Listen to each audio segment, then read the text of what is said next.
Finally, welcome back to Elevator Pitch. You thought we had retired. Thought we had died. No one thought that. No. We were too busy engaging on our personal socials for people to think anything of us. We were pretty upfront. Yeah, you know. Anyway, we are incredibly back here on Elevator Pitch, the only podcast on Earth that just catches up. It just kind of catches up with each other. My name is Balignado, Will Peters. Hey. This would be a weird first episode to listen to. Hopefully you're a returning guest. Yeah, like where were these guys? But we did take the month of August off. We announced it on the pod, and then we were pretty silent on the socials. Went cold turkey. Yeah, because my phone was stolen by a man named Jack, and he can go fuck himself. But I'm keeping that in. yeah, I wish I knew his last name. Anyway, Will, you are back from your journey on the silver screen. I am back from my journey abroad. Mm-hmm. So we literally just said hi to each other like 20 minutes ago for the first time. Yeah. And so we got a lot to catch up on, and then we're just gonna kind of go back and forth with movies we missed. Yeah. And catch up through the movies how we would if the mics weren't here. Isn't that beautiful? Yeah.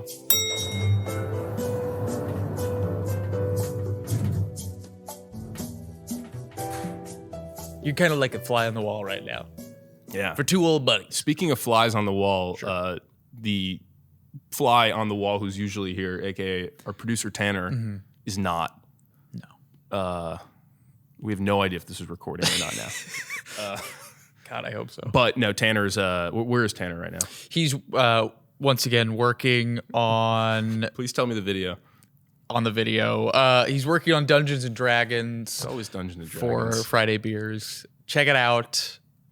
They're Dude, funny. speaking of Friday beers, by the way, shout out to former guest of the show, friend of the pod, Will Angus, who Yeah, man. I feel like we took a break from this pod and he's become the most bookable actor in Hollywood in Yeah. a month. Yeah. Yeah, all three of us had a really good August. Me, you, and Will Angus. Yeah, he's had a hell of a month. I was in Italy spending money. He was in Italy making money, you know? Burning money. Yeah. Yeah. Is that where that movie's shooting? Yeah, he was Yeah. in Italy for that, and then now he's in New York for Mindy Kaling project. You know, Mindy Kaling almost hit me with her car. What? Yeah. And it was targeted? I don't She wanna, saw like, you and- I don't want to slander Mindy Kaling. It wasn't that close. It was an accident. I'm dramatizing it for the show. She was drunk. Really drunk. No, I was in the Merida garage. Oh, really? Yeah, on the Sony lot, and I was crossing that crosswalk to get into the gate. Yeah. And she was like, you know how people just go like 45 Yeah, miles yeah. per hour down that thing? It's daring. Yeah. Yeah, she To just walk like that I guess walk. didn't, but she stopped with enough time to not really give me a fright. Yeah. But I did look up. I was like, whoa, who almost smacked me? And then I was like, oh, that was the woman who had cast our former guest in 4 years. No. She said, "Fuck you, watch the Mindy project. We're fucking failing over here." This is post Mindy Project. Yeah, that's right. This would be I don't know Sex what Lives of College Girls? Yeah. That was at Sony. They shot that there, I think. Did they really? No. maybe they didn't. No, because one of Emma Hernandez was an extra on the oh, show, really? and she would leave.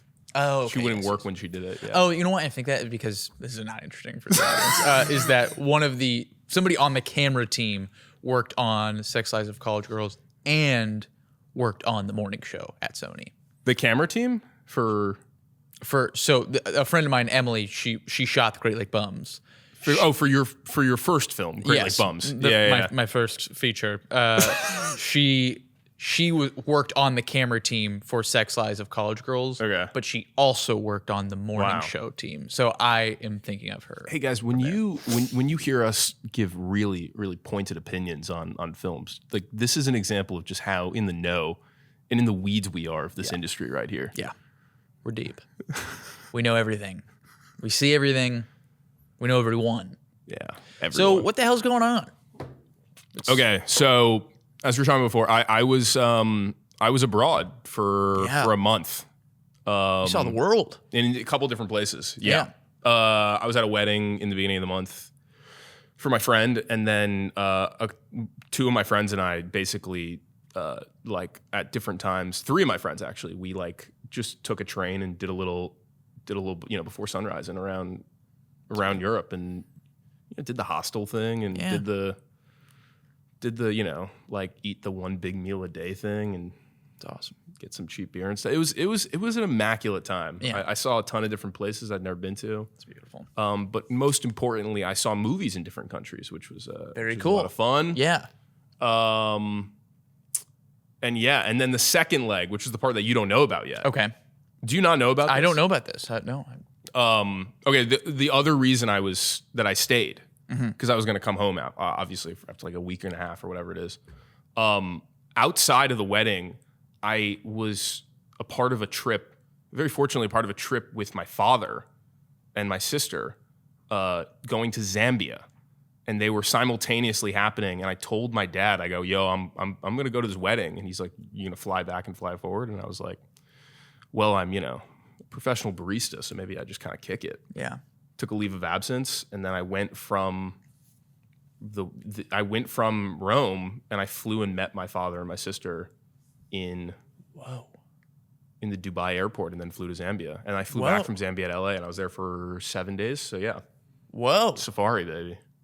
That's wild. Yeah, What was going on dude, there? I've been around its last 30 days. What was going on there? Yeah. What are they doing down in Zambia? Dude, I don't know much about Zambia. I saw so many fucking elephants, bro.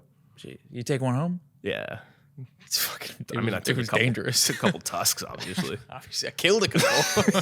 I got to keep their heads. But yeah, dude. I mean, I was like an absolute trip of a lifetime. It was unreal, You, dad, and sis. Yeah, you meet myself, dad, and sis. Okay. My semi-retired father, bucket list crossed off, and Cool.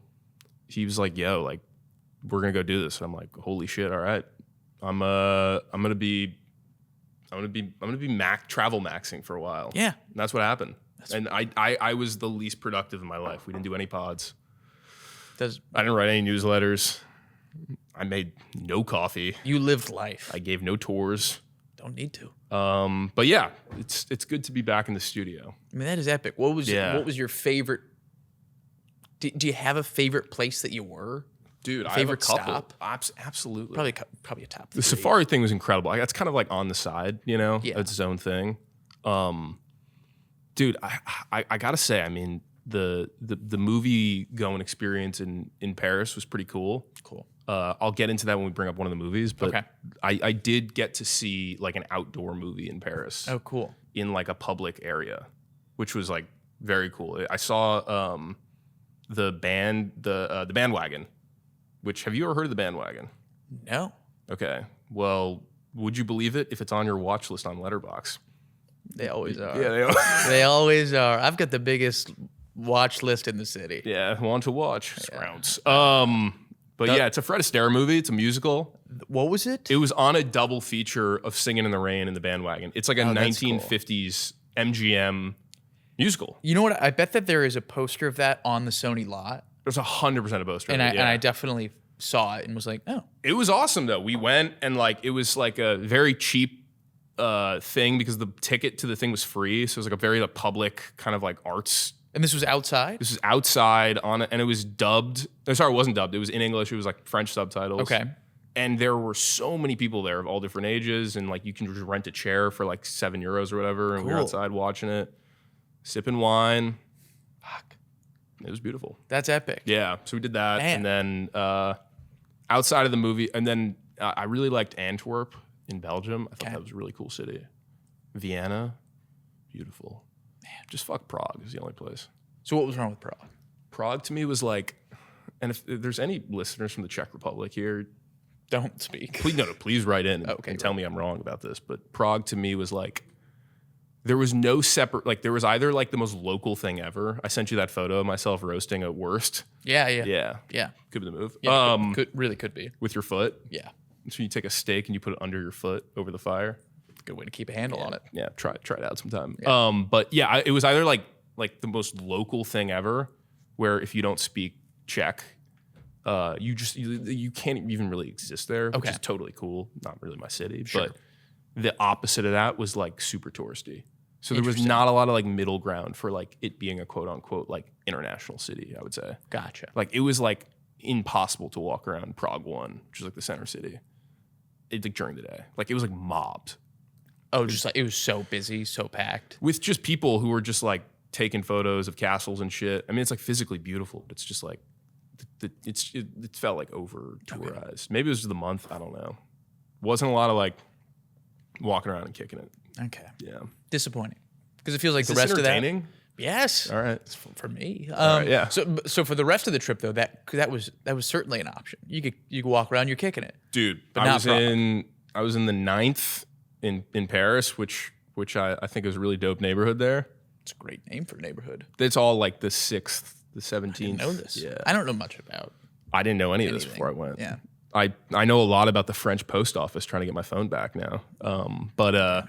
Yeah, I was in the 9th, which this is super lame, but we were like talking to this girl at the wedding who has spent some time there, and we were like, we got to book an Airbnb or like whatever for Paris. We're going to be there. There's like 3 of us, so we weren't going to go in a hostel there. And we were like, all right, what should we do? And she's like, well, what do you want? You know, we were like, let's not go to a place with a ton of tourists. Let's go to like a young neighborhood, a lot of like bars, a lot of walking around, you know, affordable restaurants that are like pretty good. And we're like, oh, should we just like ask her, like, yeah, what's like the Echo Park of Paris, basically? Like, and she told us this neighborhood, and it was pretty sweet. Yeah, the 9th, man, I really liked it. The Echo Park of France. I had the best. I kind of swore off Negronis recently, and Okay. I did like return to the Negroni when I was there because I had the best Negroni in my life there. Wow. Yeah, I mean, that is pretty stellar. until I went to Bologna, and then was that Negroni was dethroned.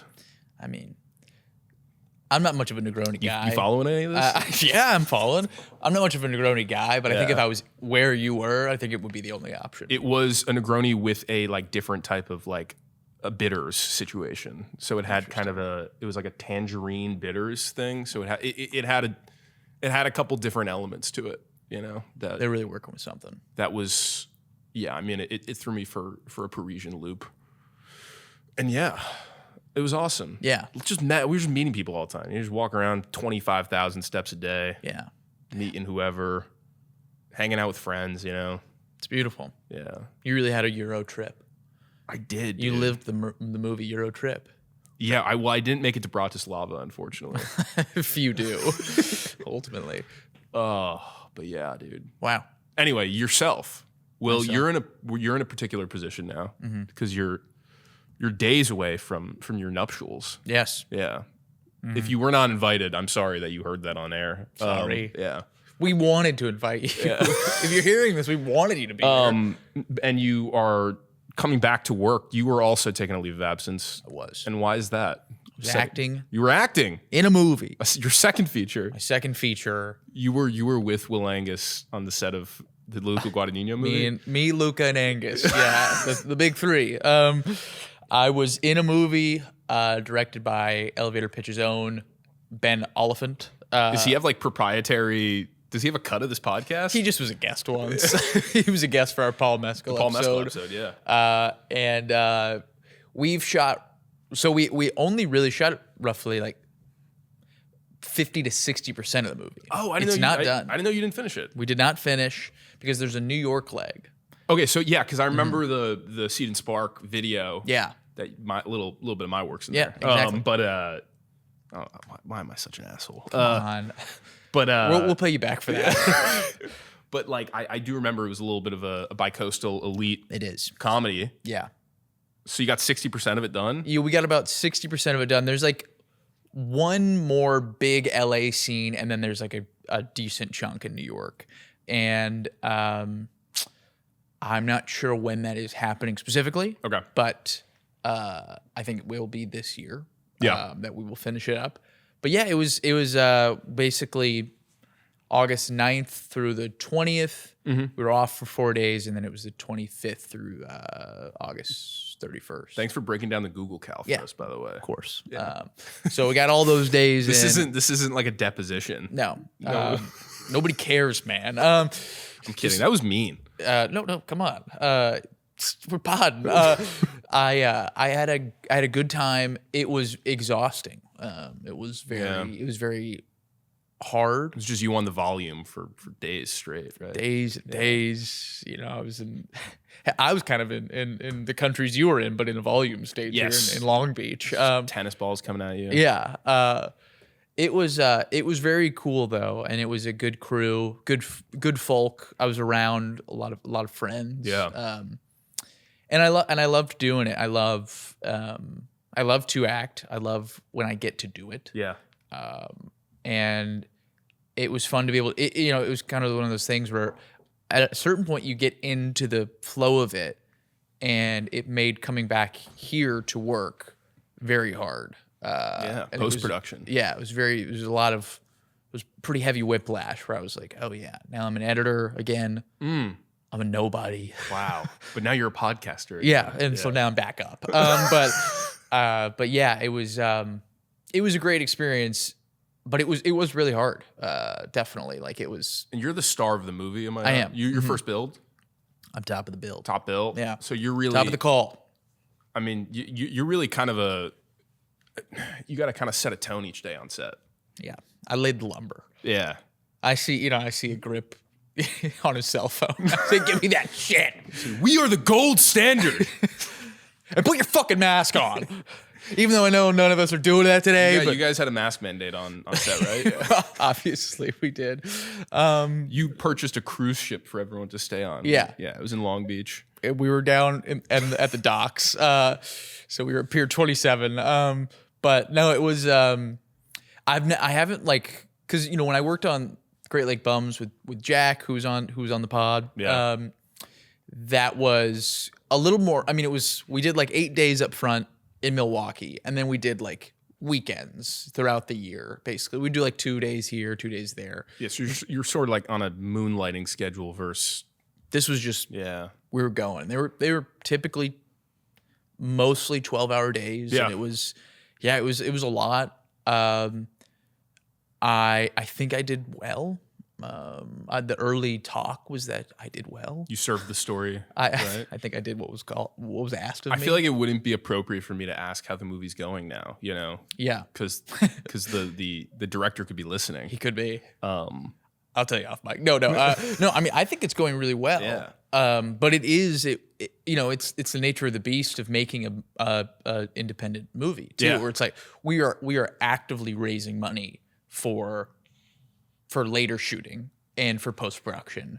And so it's like, at a certain point in production, you're like, money's getting a little short around here. Money's getting a little thin, so it's like you guys only had mug zero sugar, no regular. I mean, we used a lot of Friday beers. Oh, really? Yeah. In all of our party scenes, I connected them to our company here, and they were like, take them. Did they throw them a little shekel for the movie or no? Not that I know of. Not a co-production? No, it's no Friday Beers co-production. But there are Friday Beers present in all of the party There scenes. could be like some sort of brand collaboration though. If they like the movie, maybe they go, like this is, I mean the liquor, this could be like, like Apple put iPhones in movies for 25 years. This could be huge. Yeah.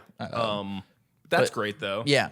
I'm sure Ben was a cool cat on set. He was. Yeah, he was great. Ben was great. And it was, it's my third time acting for a Ben Elephant film, but this is the first feature. So this is kind of it sounds like it's kind of in the vein of a movie that we talk about like wanting, what I mean, in our kind of generation. It's like, why is no one trying to make the young adult hangout movie? Yeah. And now it feels like a lot of people are sort of taking a stab at it in some way. Kind of highlighted by the FX show Adults that just kind of aired. Yeah. Which was like kind of a diluted version of that. But and I only say diluted because they shot it in Toronto, and I was like, come on, just can't get past that. Yeah. But yeah, no, I'm excited to see you kind of start a revolution in the genre. Gonna try to turn it around. Yeah. Yeah. Wow. We'll see what we can do. Yeah, it was good. It was good, and it made me want to keep acting. Cool. So I'd like to keep doing it, and if anybody would like to have me, I'm available. We got some stuff in the can. In the can. Yeah. Not we haven't shot it, but it's ready. It's ready to be shot. Yeah. So I've been feeling a little like I'd like to do some bit acting myself. There you go. I want to get in there for like a day and I want to play like the biggest piece of shit out of the entire cast. You would have been great out. in spurts for this movie. Oh, really? There was plenty of room for both featured extra work. Yeah, that's what I want. And there's a couple of guys that, you get like 8 or 9 lines. That's what I want. You would have been perfect had you not been having the coolest trip of all time. Should I've shot some? I mean, I could send you some iPhone vids. I don't know if this is like an iPhone. If you can meet us in New York, it is. Yeah, we've got a high flying bird type thing. It's similar in content and in look. But yeah, if you can be in New York, we can find a spot for Send you. me the dates. Yeah. We'll see if we work in. Can my dad be in it too? Because I'll probably be staying with him if I'm there. Yeah. Yeah, obviously your dad's co-producing. He didn't show up once to set. He was at fucking Safari. I like that. This is cool. Yeah. All right, cool. I'd at least like to, creatively consult. That's like my other things. I show up for one day, I say hi to everyone. Get a look around. And then I ask for a creative consultation credit. Yeah. And your fee. That's what happened on exorbitant. That's what happened on Hall Pass. Yeah. Yeah, I got a little credit there. Which is great. Didn't do anything. On the resume. Anyway, but you haven't watched a lot of movies this month though. I haven't. I saw one movie in the month of August. Which is Weapons. Okay. I went and saw it a morning before I went to set. I saw it at 11 a.m. in Glendale. What are they doing starting so late? Was this like a sunset scene or?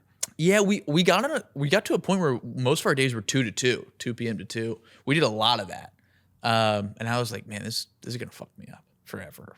I'm back now, but for like a week, I was like, this schedule's killing me. But it was a later start. So saw Weapons in the morning, and then I just saw over the last weekend, I saw Naked Gun. All right, we'll stay on Weapons for a sec. Yeah, movie of the late summer.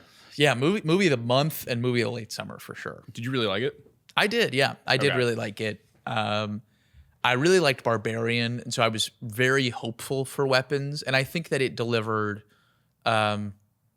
exactly what I was looking for. I think obviously that movie was starting from an interesting point where it's all the lore around, it was this bidding war for the script. Jordan Peele fires his team because they don't get it. Oh yeah, I remember that. And was this before or after you almost worked on it? Do you remember that? Oh, part? I do. Yeah. This was during. That was like deep in the weeds of Hollywood here. Yeah, people. Yeah. That was deep, and deep in the mix of that, and then the log line comes out where it's like, this is Magnolia meets what was it, Rosemary's Baby or something. There was like where it was just like, whoa, what is this movie? And that, I mean, it kind of is that, and it's a lot of fun, but it also is I mean, it's extremely tense, and it's a really, really well acted. It's the ensemble. If you're gonna say like we're doing a Magnolia style ensemble, you better bring some fucking heavy hitters. So Kreger really has the juice. It sounds like. I think Kreger's got the juice for sure. Yeah, I think he's really got it. I think he's got a really specific thing that he does. Yeah. Between this and Barbarian, and I'm all aboard. You know what I liked based on the casting was like it did feel really balanced. Sometimes I think that there's a propensity for like a director who makes a really big movie that's not supposed to be big, and then they go into the next one. Like Ryan Johnson was too famous for this example, but like he makes the first Knives Out, and it was kind of an unexpected hit in a lot of ways, and a lot of similar to Barbarian on a little bit a higher scale. But like they're like, all right, let's make 2 more, and now like stack these casts in a way that's like kind of like The Bear, where you're like on like a little deer in the headlights with all the famous people here. Really well balanced cast. It's like really smart getting like someone like Alden Ehrenreich in there, who I love to fire shots off with Brolin, and he's great in this. Yeah, cool. He's Ehrenreich never stops doing bad. Good work. He's so one of our best and brightest. He's great. Ehrenreich, he's gonna be on the pod next week. He better be. Yeah. But I bought a ticket to see Weapons in Paris. Oh, did you? Yes. Okay. So VOS versus VO something else is a difference between if they dub it in French or if they have French subtitles. Okay. And we totally fucked up. So we sat down in Weapons, 8 o'clock, in a theater that was like kind of in like a mallish area, a little bit outside of town. And it was super, like the easiest theater entrance experience I've ever had in my life, by the way. Wow. where it was super automated, but it was also like it worked sort of like a better version of the Clippers arena, where it's like there's no like phone scanning or anything like that, but I just mean like more like the hallway into the theater area is the concession stand. Okay. So it had some really good feng shui. They just worked and it was running laps around AMC's. Yeah. And we get in and like straight up they're like, sit down, the movie starts, opening shot. Mm-hmm. We're really into it. It's like a street or something. Yeah, yeah. And then we like, oh my God, that didn't sound French. Close but we're like, maybe the movie starts in French. You never know. Because we were like kind of in denial because we thought we like looked it up. We were like, we think I got the right one. Yeah. And it was a voiceover, right? So it wasn't like we knew it was dubbed. Yeah, yes. And I was like, maybe it's the child, yeah. Maybe the child just an exchange student. Yeah, we got a little French kid in here. Nope. No. So we walked out. Yeah. And then we were like, what do we do now? And we like looked at what was playing, and there was a 40X showing of F1 about like 30 minutes in. I'm like, I think we should go on. Because if you remember, I bought a 40X ticket to F1 when I saw it the first time. Yes. And then didn't get in a 40X seat.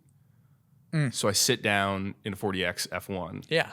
They had just finished the Silverstone race. So we're like still like right in the... You're early. No, sorry. The Silverstone race was just starting. Oh, okay. So we sit down and like French 40X is like no fucking joke, dude. They're like it was like really intense. They had on the ceiling there was like a bar with like mist that was going. Nice. And there was steam. Like when he crashes his car later in the movie, there was steam coming up from the top of the screen. Whoa. Yeah, and the seats were shaking the fuck out of us, dude. I don't think I would like that at all. It was honestly like I liked F1 for the first time I saw it, but I was like pretty bummed out that I wasn't in premium format and other people were shaking and I wasn't. I mean, dude, this was like really fun. Okay. It was. I'm like all for the 40X thing. Wow. If it's like perfect movie, obviously, but then also if it's like a really new, like whatever I saw the first 40 in the American one, it was like not the same. Okay. This was like an amusement park ride just in a movie theater. That's really interesting. Yeah. I mean, and they're definitely not going to stop. They're going to push harder into that for sure. I'm all in if it's a movie like that. Yeah. I think it's like kind of sometimes a little less overwhelming than IMAX even. Because if you get a bad IMAX seat and you're kind of a little lost in the screen. Yeah. This was like a regular large sign, but like not too large screen. And it's just kind of like rumbling you. Interesting. I was down. Okay. Yeah. So I didn't see Weapons, basically. Okay. I mean, watch it. Check it out. Did you see Barbarian? No. It's good. I don't know how I missed it. I mean, I remember we were working together when it came out, and you were super into it. Yeah, I mean, I think both are good. I may like Barbarian a little better actually, but Weapons is very good. It's very fun. I think Brolin is excellent. Really, he's so good. Okay, so he's perfect. He was supposed to be Pedro Pascal. Oh, really? That was the original Brolin. What a and it's great for the movie that it's and I like Pedro, but it's great that it's Brolin. Did Weapons come out the week after Fantastic Four? Yes. Okay, so that was the other thing that I think is the important piece is that Fantastic Four seemingly, maybe it's because I wasn't here, but did not have much of a cultural impact, and Weapons did. Yeah, Weapons is. Or is that just the circles we're in?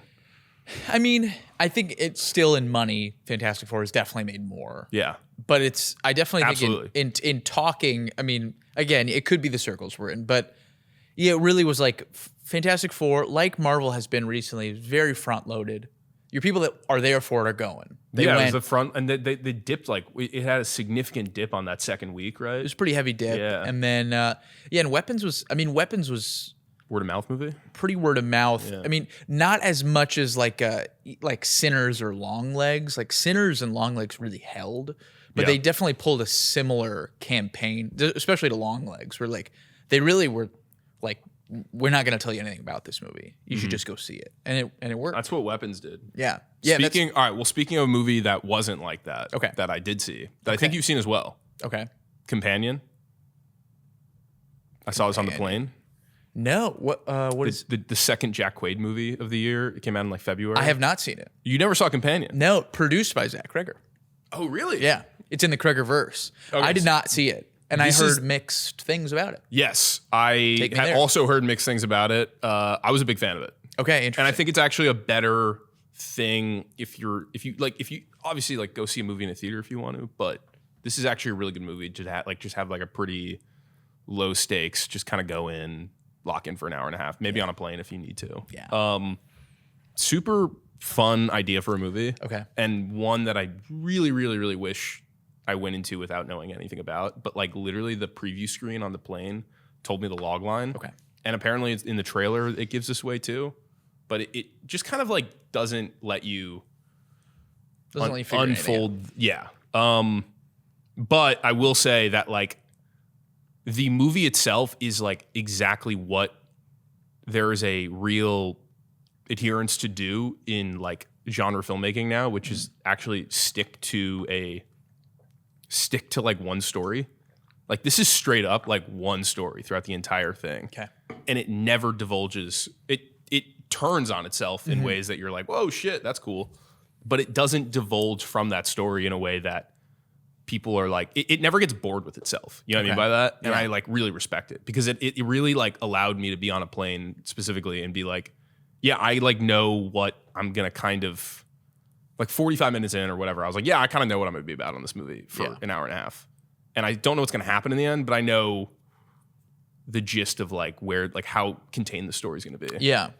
And it was really well executed. And it was like, it like looked good. Okay. And it was like acted pretty well. And yeah, I thought it was a really fun movie. Okay. Yeah. Yeah. I mean, I can't, it's like not a movie I could like tell you too much about. Yeah. I was interested in seeing it, and then it was like that early February slot too, or maybe even late January. It was like an early movie year. So it was like, it's just like that time, everything moves quick. I feel like especially with movies where it's like they're throwing one out there and they're like, we're taking that one back. Actually, that one's not in theaters anymore. It's funny because that was the part of the year where everyone's like, oh, like movies are done. Yeah, and they do it every year around their time. But it's funny to me because like catching up on a few of these, I'm like from late 2024 into 2025. Yeah. I'm like, oh, like they're making a lot of really watchable movies again. Yeah. And I stand by that. Yeah. This was a very watchable movie. I think by and large for me for the year, I think it's been a pretty solid year. I like this stuff more than, and it's not that I don't like Anora. I really like Anora, but like I like this kind of stuff more than I do all right, like now we're getting experimental here on structurally and stuff like that. Like for Sinners to execute well not for Weapons, as you said, to execute as well as you said it did on like I went in wanting to have whatever it was like Rosemary's Baby meets Magnolia, and it like delivers on it in a way that you're like, shit, all right, cool. Yeah. Like I'm more impressed by that sometimes. Yeah, ideally, because you're gonna watch that again. Yeah, totally. Yeah. I've been wanting to rewatch it actually, but ideally you'd like to live in a world that has both. Where you could get both of them, and I think I think we see that.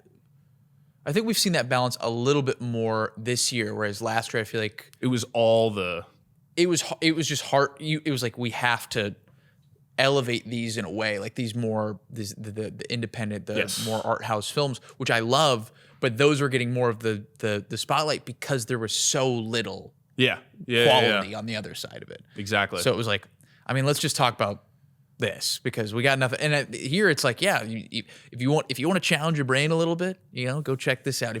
If Weapons isn't, I don't think Weapons is going to challenge you that much, but it is going to like really like. It's going to keep you on the edge of your seat. It's very entertaining. Moves great. All right. Well, and it sounds like Companion does too. Yeah. I mean, I wouldn't say edge of the seat, but like middle of the seat, There's a 20-minute stretch where you're like, oh shit. Okay. Edge. Then you go back to middle. Okay. All right. So my double feature with Companion was another kind of, I don't know if it was Dumpuary, but it was like around that time. It was Drop. Oh, with sure. Brandon Sklar. Okay. The king of Instagram Reels. Which I haven't seen, and I'm really interested to hear what you use. Okay. Drop is a better version of the like cable kind of like modern Agatha Christie. We're going to introduce 15 assholes in the beginning of a movie in a contained location type of movie that like sometimes goes really well. Like I think like, for example, Nonstop with Liam Neeson is like probably the best version of this, where it's like, it's a mystery. We don't know what's happening.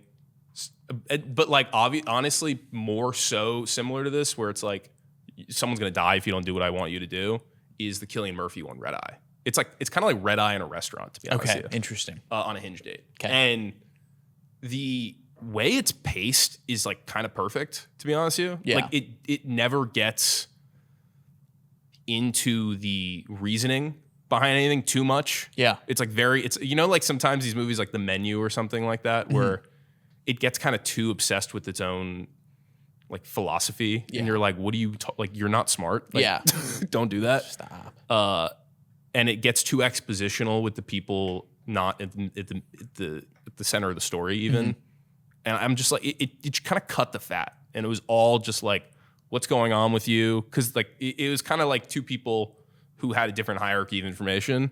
Really fun 80 minutes or 75 minutes. Wow. The last 15 minutes of Drop is like some of the most ludicrous shit I've ever seen in a movie that like was pretty like knowingly like measured throughout the first part of it. Interesting. So in It a went bad way? ludicrous. Yeah, I thought it was a bad way. At first I was like, oh, you guys like totally lost it. Okay. But then it kept going and it was still so similarly to, I'm not trying to get anything away, but similarly to Red Eye where it just becomes is John Carpenter, right? No, it's not Wes Carpenter. Craven. Wes Craven. It becomes a Wes Craven kind of slasher movie. Oh, interesting. Okay. And you're like, oh, okay, this is happening now. Like this is a different movie almost now. Interesting. It kind of takes all right, and also the M. Night Shyamalan one. Trap, yeah, where like in the last 10 minutes, it's like, all right, now we're in an M. Night Shyamalan movie all of a sudden. Okay. Like it takes that kind of turn in a way that's like so like action oriented and like zany and crazy that you're like, oh man, they totally lost it. But then like 5 minutes into it, you're like,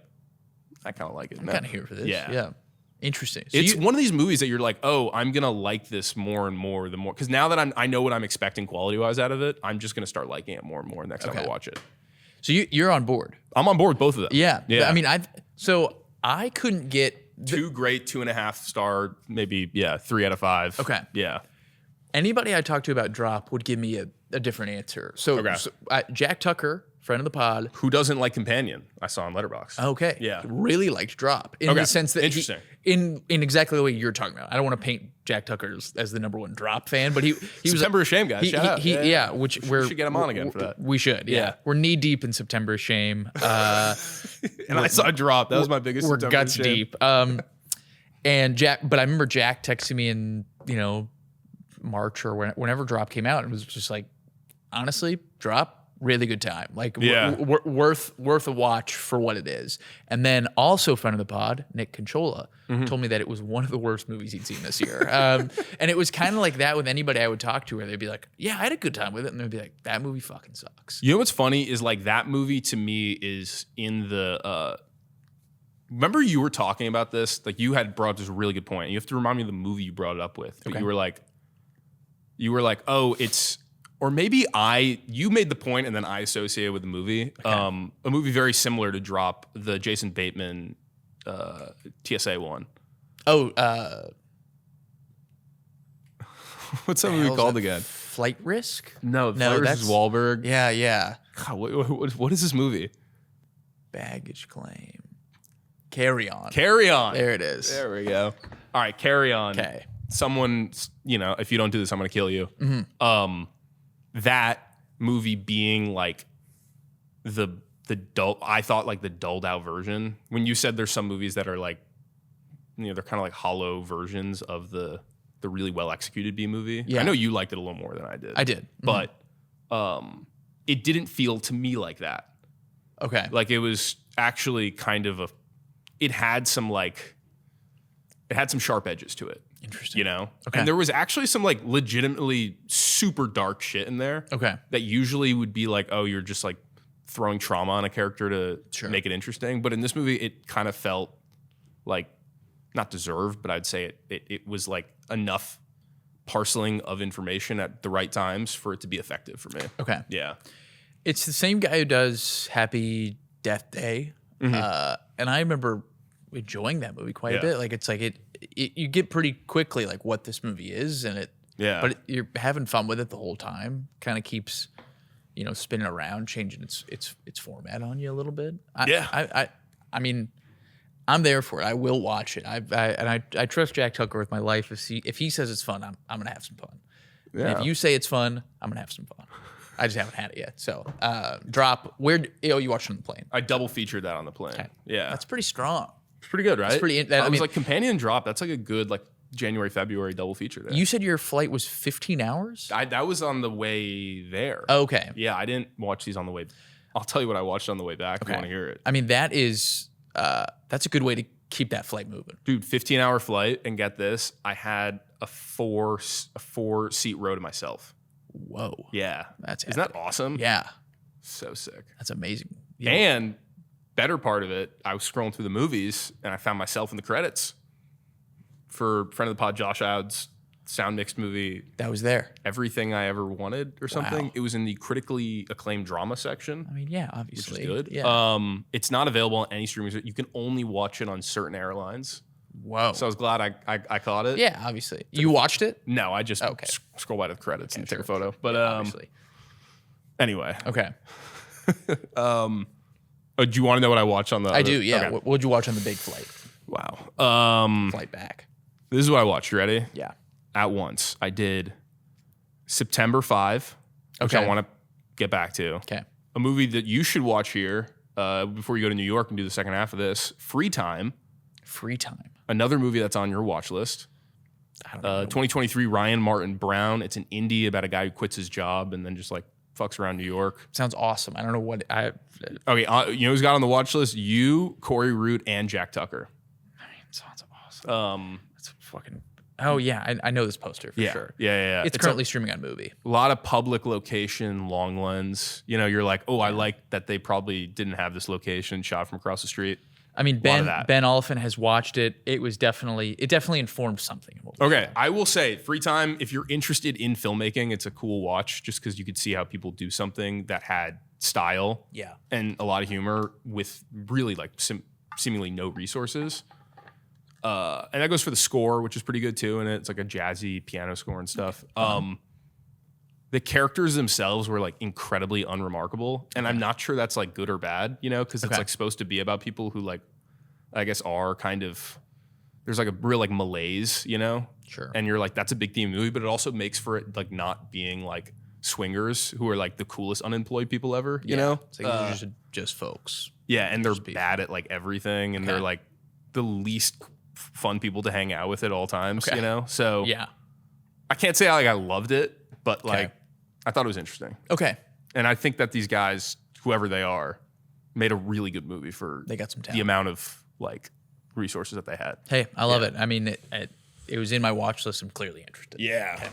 You sold me though. Field of Dreams, rewatched. Yeah, good for you. Cried. Obviously. It was really good.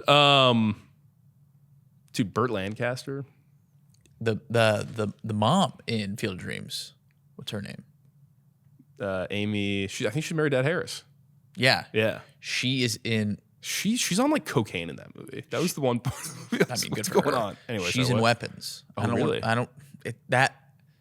Well, you don't need to know anything about her in Weapons, but she's unbelievable in Okay, Weapons. cool. I didn't know she was in it. She appears.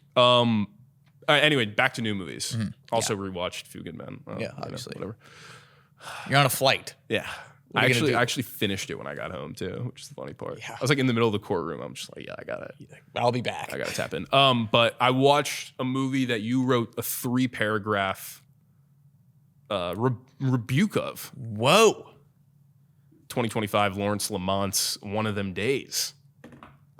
2025 Lawrence. Keke Palmer. Keke Palmer. Oh, yeah. Well, I had. Yeah. Can I bring up some lines? From Yeah, your, I mean, from your my Letterboxd review is also is very much clouded by my experience in the theater. Well, Yeah, you were like not into the how like loud people were laughing. dude, the guy next to me should be in jail for the way he was acting in that movie. It was unbelievable. Because okay, what did you think of it? One of Them Days. I seemingly liked it more than you did. I thought it was like a pretty well-made comedy. I honestly think, and I'm not saying this because I like love the movie. I think that is the best executed studio comedy in probably the last 5 years. To be honest with you. And I'm not counting like Friendship as a part of that. Yeah, it does exactly what it's. Well, I have one that might push back on that actually. Okay. A movie that I saw that we'll get into. The Naked Gun. Oh Yeah. Oh. I don't know. No. Sorry.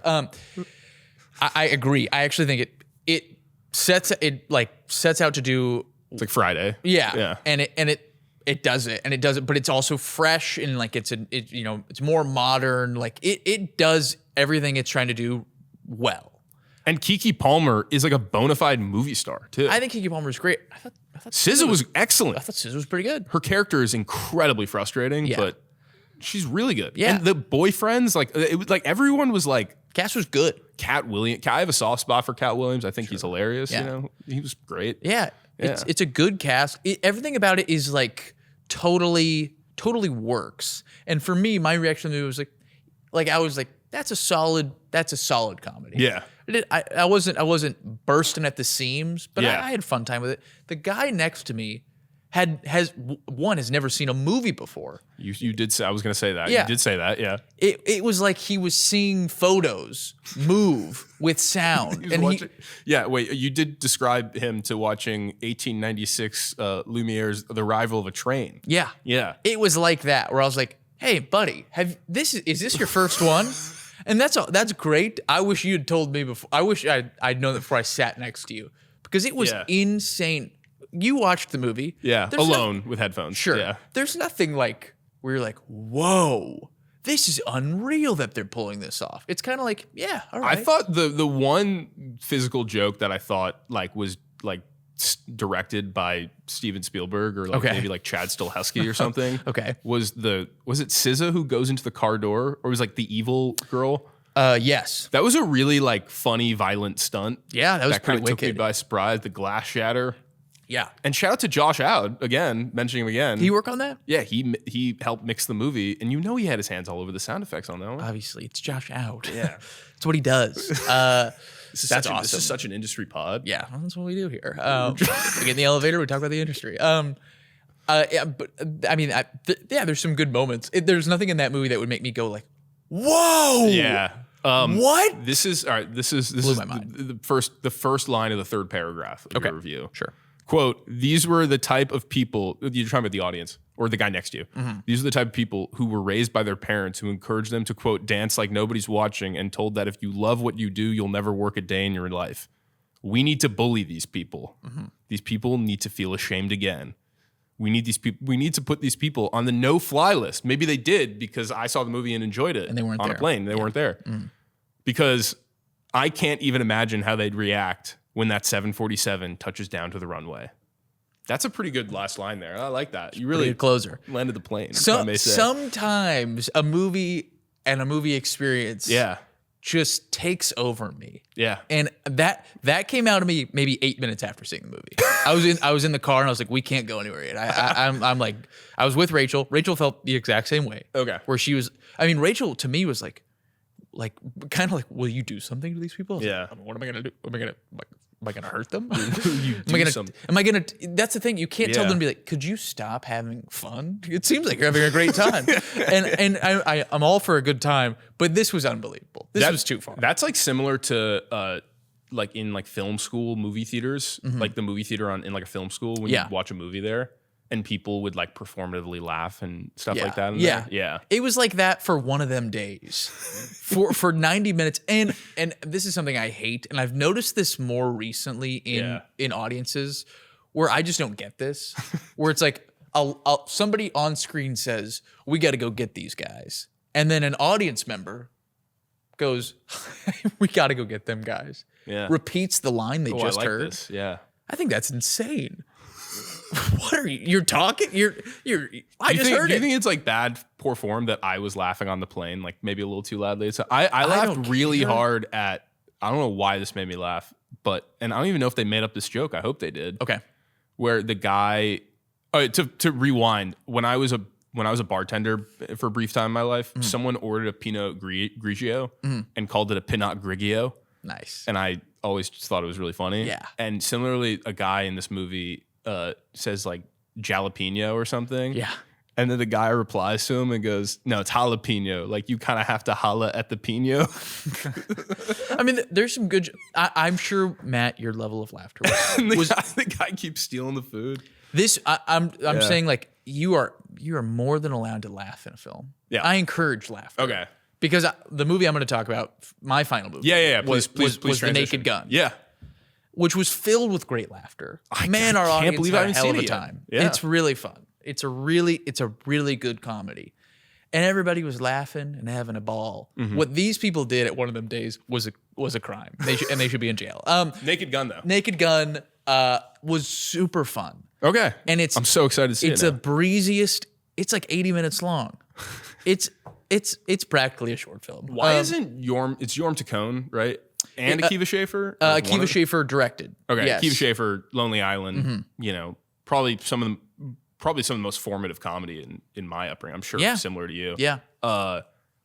Either doesn't get to make a lot of movies or doesn't just make a lot of movies. Yeah, I don't know. If I was to choose someone to direct comedy movies, I'd be like, yeah, the guy who cracked out like digital shorts for 15 years. Yeah, he's like, and Pop Star, really funny movie. He's like the guy. He would Yeah. be the only guy I would be. Like he's not like Adam McKay's assistant from 2010 who now gets to make movies, you know? And this movie is what's great about this movie is because I love the original Naked Gun. I watched it for the pod and loved it. All three of the original Naked Gun movies are very funny. I've even watched Tales from Police Squad. I've even watched. I'm interrupting. I've even watched the Files from Police Squad or whatever it is. The show, the 6-episode show. It's great.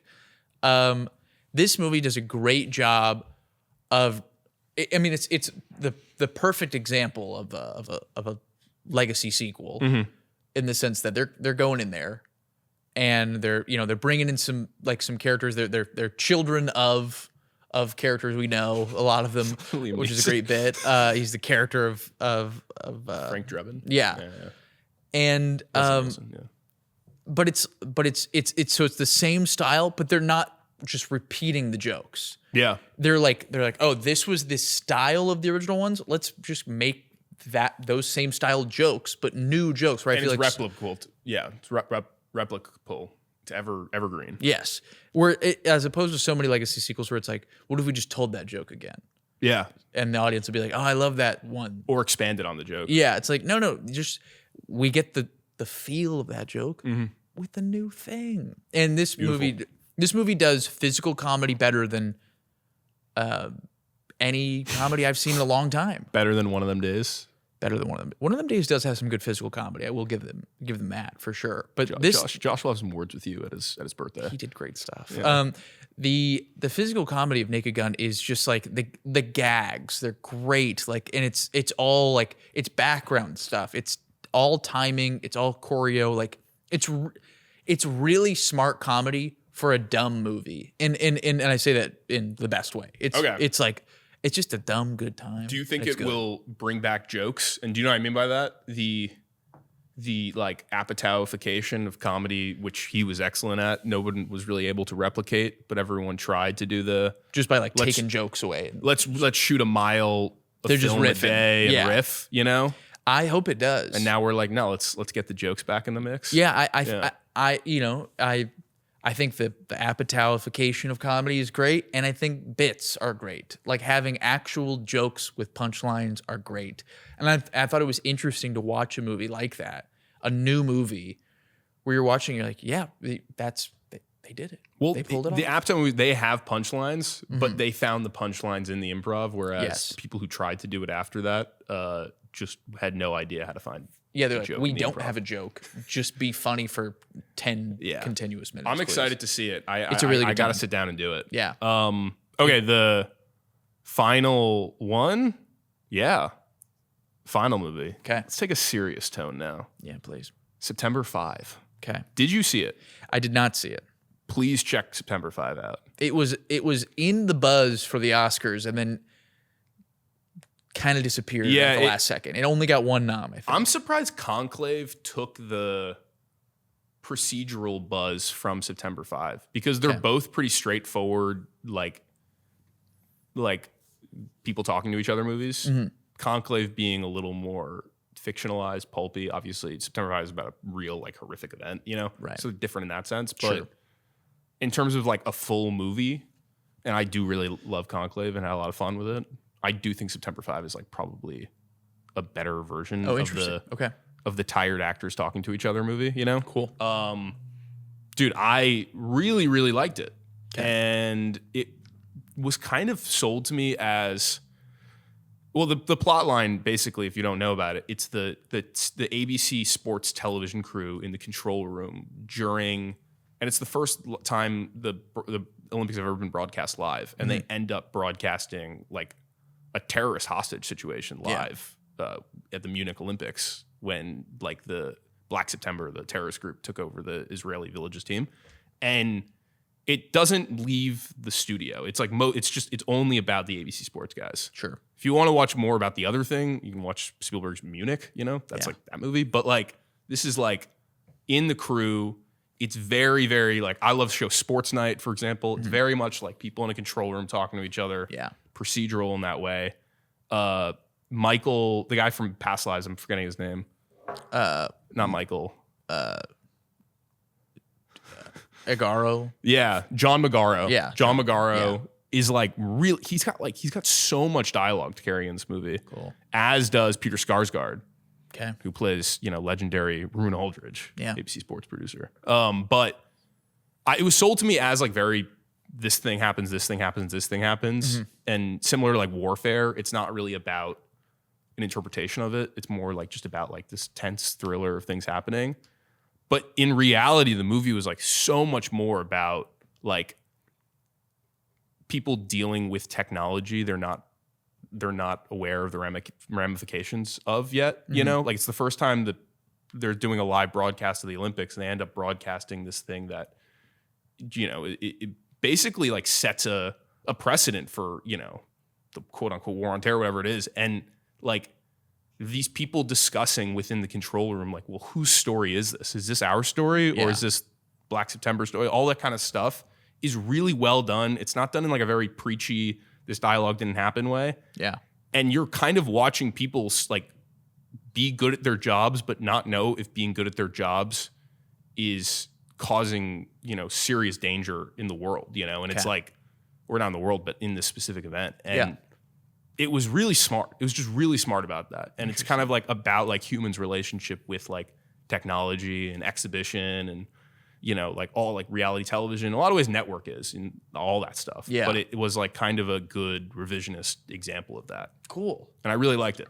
I remember thinking it was a great trailer. Yeah. I was like, man, that looks like a really, really tense time. And it was really, it felt like it was really heading that way to being like, this might sneak into the Oscars. And then it didn't. Really. I'm surprised it didn't. Yeah. It's just like a really tight script where it's not like we have to now talk about this thing that only people would know about if they were writing the movie 50 years later. Sure. It didn't have any of that, I really did feel like a lot of the characters were in that time. Cool. So yeah, it was cool. It was like well shot too.